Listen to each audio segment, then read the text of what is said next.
What's up, y'all? It's popping this D. Let's react to this vid by Spill Sesh. This is the Ace family is getting sued again. Honestly, so embarrassing. So yeah, we're gonna see what's going on with them. I literally just reacted to a video about their history of getting sued and all the, nonsense they've been involved in, and now they're getting sued again. Now something new has come about concerning the courts digging in their pockets. Are they gonna pay these people ever? They're going to end up in jail because you can't just dodge all these lawsuits, especially if you keep losing over and over again. You have to pay or go to jail. Anyway, let's see what's happening. Let's watch. Well, it looks like the Ace family has found themselves in yet another lawsuit. And I have to say, I'm absolutely shocked. Just kidding, you guys. Honestly, when I heard about this one, I had to read it multiple times to make sure this was a newly filed lawsuit and not some old one, because there have been so many that it kind of felt like it could have been an old one. And yet, time and time again, Austin and Catherine get on camera to say that it's other people who screwed them over, line their name, and that none of these things are actually their fault. But somehow, they just always seem to be the ones getting sued.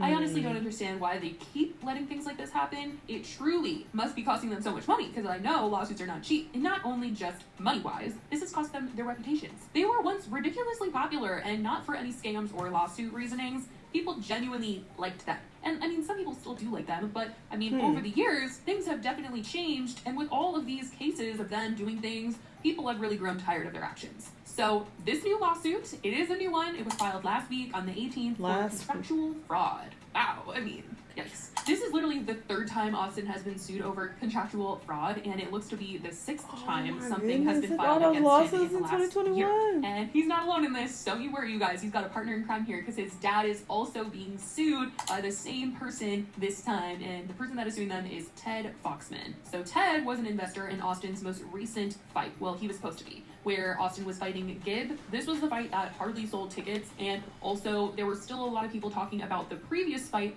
where a lot of those fighters did not get paid what they were promised. So that conversation was still happening, even though Austin was trying to move past it and put on a new fight, which I don't know why you would want to continue putting on another event when you're still dealing with your last event. But anyway, Ted Foxman and Austin signed an agreement which said that he would be fronting cash for this fight, this new fight, to cover expenses and help pay off the fighters from the last fight who were not compensated. So Austin needed an investor to help pay those people off. I don't know who would be getting involved with them, but Ted was willing to get involved with the McBrooms. So it said, investor Foxman agrees to invest up to $2.5 million in connection with the event investment. The investment shall cover, among other things, the amounts needed to settle the remaining fighter claims. Austin McBroom shall, among other things, fight at the event for no charge and use best efforts to promote the event. The goal for the event is to, among other things, feature no less than 5 fights and 10 fighters. Investor Foxman shall have the right to terminate this agreement within 30 days of the April 14th, 2022 effective date without liability.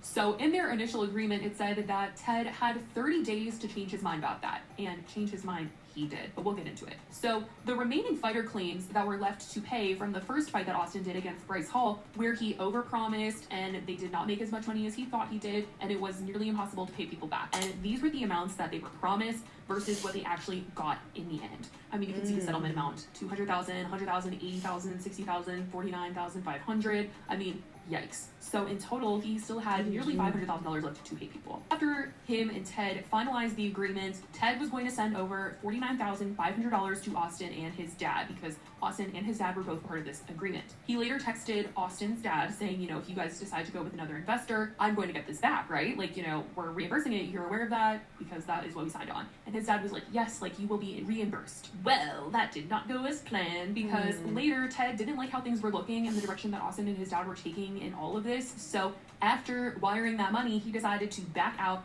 and per their agreement, he did have that 30 days to change his mind and also get his money back. So, according to the complaint, on May 1st, 2022, Foxman timely terminated the agreement in an email to Alan McBroom. I decided to step away from the show and exercise my option to get out of our deal. We can discuss repayment of the $50,000. I have already advanced. I'm fine with the sooner of either getting repaid when your new investor comes in, or over the next 4 to 6 months if the show doesn't happen. And in a text to Austin McBroom and Alan McBroom that day, Foxman elaborated, the progress we've made is showing everything going in the wrong direction. Every fighter is 50 to 75% over the budget. The fighters that were shown to me are mostly eliminated from being possible without going even further over budget. So He's saying that this fight seems impossible. You're overpromising payment, which was exactly what happened in the last fight. And everybody that they pitched to him that was going to be a big-time fighter that was going to bring a lot of eyes to this fight, a lot of promo to the fight, is no longer on the card. So he was like, I'm out. Then it becomes this big, long fight to get his money back. And truly, I don't know how Austin and his father, Alan, think that they can just take $50,000 from someone and then try to ghost them as if nothing will come of it. Because that is what Ted is alleging here in this complaint. That Austin and Alan just completely were like ghosting him and were taking his money and running. So Austin and Alan did find someone else to fund the fight. They look like a scammer. Don't they look like sleazy car salesmen? Like, just something is off about their faces. Occasions in an attempt to get his money back. On May 23rd, Foxman emailed Alan McBroom saying, I spoke to Austin McBroom and he told me that you guys have secured $2 million in funding for the fight. So it appears that everything is moving forward. Let me know when I can expect to receive the return of the $50K I sent at the start of our efforts. He emailed again on July 5th, and then on the 8th, according to the complaint, Austin McBroom's attorney replied to Foxman that Austin McBroom did not then owe Foxman any amount. So his lawyer is literally saying, Austin doesn't owe you money? Like, what are you talking about? Like, what are you guys talking about? You guys are asking for a lawsuit. But I guess Austin's dad decided, we gotta patch this over before he gets a little too angry, and sent a text to Ted that said, you're going to have to wait on your $50K advance until after the event. We're still in the process of securing our investment and funding the event is first priority. We're literally 22 days out from the event. I promise you will get paid back the advance on that following Monday, August 1st. You can disregard the July 8th, 2022 letter from Austin McBroom's attorney, and we will work this out. No hard feelings, brother, but there are some serious hard feelings. And also some tea, like, what do you mean you're 22 days out from the event and you're still trying to secure funding?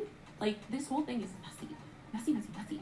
The event was later held on September 10th. The event did end up getting postponed, and who knows if it's because they didn't end up securing an investment or what was the deal. Austin was blaming a lot of this on Gabe, saying there was something going on with his medicals, and so they couldn't fight when they were ready to fight. I don't know how to feel right now. I'm sad, frustrated, pissed off. All I could really say is that it has nothing to do with me or Social Gloves, but the fight, Austin versus Gabe, may potentially have to be postponed. Out of respect for Gabe, I'm going to let him explain his situation. He has no choice other than to make a video and explain to you guys why the fight may have to be postponed. But unfortunately, I've been told that I have to do more medicals for this to be sanctioned as a pro fight out in LA. So in 7 hours, I'm going to fly to LA to do these said medicals. Social Gloves have informed me that the fight is not cancelled, it is postponed.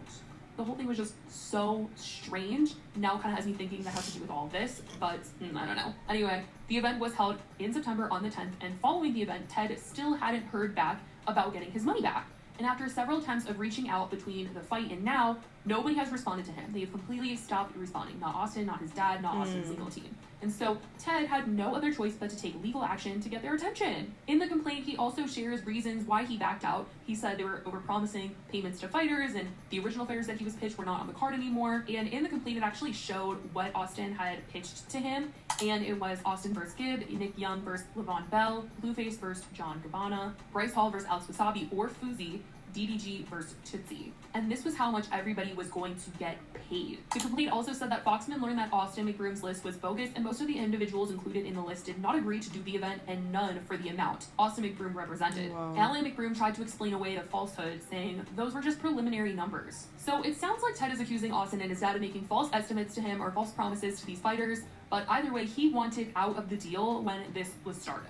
I will say, though, it's crazy to see these numbers because I know there was like an alleged list going around of how much every fighter made off of that fight in September, and it wasn't anything close to these numbers, so that's just honestly sad. And I can't believe that Austin would even agree to fight for free. And maybe he was just saying that and gonna try to get money some other way, but fighting for free at your own event, I mean, I don't know how you would sign up for that. But this whole thing is a giant mess. And once again, I mean, how do they think that they can just take that much money from someone and not see any repercussions? It's crazy, though, what the McBrooms are willing to sign away to. I don't know if they just think that these papers that they sign are no big deal and that nobody will actually hold them accountable for it. But you think that they've been in so many lawsuits that they would actually see that people are very serious when you sign a piece of paper with them. Especially when money is involved and you're taking someone else's money, they're going to be very serious about that. They're going to keep track of it and they're going to want it back if they deserve it back. But something completely different from this fight that is very crazy that I noticed when I was reading this complaint was that they included the original agreement that Ted and Austin had signed in regards to him giving them money. Okay, so not only were they signing away rights of him being an investor in this fight. But it looks like, you guys, they wanted to make their wedding a big event, and they were willing to sign away the rights to that event to Ted. You guys, what? It's actually crazy. In the agreement, it says right of first negotiation. Producer agrees to provide the investor with a right of participation to partner and invest in future events with producer, as well as the for-profit broadcast of producer's wedding between him and his partner Catherine Pye's wedding. Specifically, investor agrees to exclusively negotiate all future events, including the broadcast of the wedding, directly with investor in good faith with company for a period of 45 calendar days following the event, while any agreement with respect to any future events shall be subject to good faith negotiation. The parties agree that the investor is to receive a minimum of 33.33. I'll come up with that idea out of nowhere. You did not just have this sudden epiphany while you guys are venue shopping, okay? No, because this contract was signed just a few days later, and contracts take time to write up, so they must have been talking about how they can pitch people to put on their wedding and make money from it. I mean, oh my gosh, you guys. All right, this is gonna sound crazy, but I just had an epiphany, okay? So he said that we should have all of our Ace family members on our wedding. Or at least try to have as many of you there as possible. Not kidding, whatever, right? We're just, because we think of the craziest things that we actually do. But then I thought of something, and like, tell me if this is a good idea or not in the comments, okay? What if we did our wedding at the Dodger Stadium? Okay, listen to this, all right? How many people does it fit? I want to say 60 to 80,000. Okay, so 60 to 80,000 seats, all right? We have you guys all there in the seats, and we just throw this big wedding, and we live stream it. Whenever we come up with like this, like, it's scary because we end up figuring it out, and we end up just doing whatever comes to our mind, which is just crazy to think about. I'm pretty sure that they just said this to get a feel of what people would think, because they were literally about to sign a contract to make this a real deal. This is fucking sad. I'm out of here. Some of these fucking YouTubers get so lost in the sauce that they are willing to sell out every aspect of their lives. Y'all wedding? Y'all want a whole bunch of randoms at your fucking wedding? At the Dodger Stadium? You want tens of thousands of people there? Just so you can sell tickets and monetize off? These people are fucking ridiculous, and now they've been sued for the 30th time. This is all a hot-ass mess. I hope they figure it out, because y'all gonna end up under jail with all these lawsuits. Y'all can't pay all of this. You're getting sued for a total of millions and millions at this point. Y'all, what are y'all about to do about this? What is this? This is a mess. Y'all let me know what y'all thought, though. Let me know what other videos you want me to watch, and I'll see you on the next one. Bye.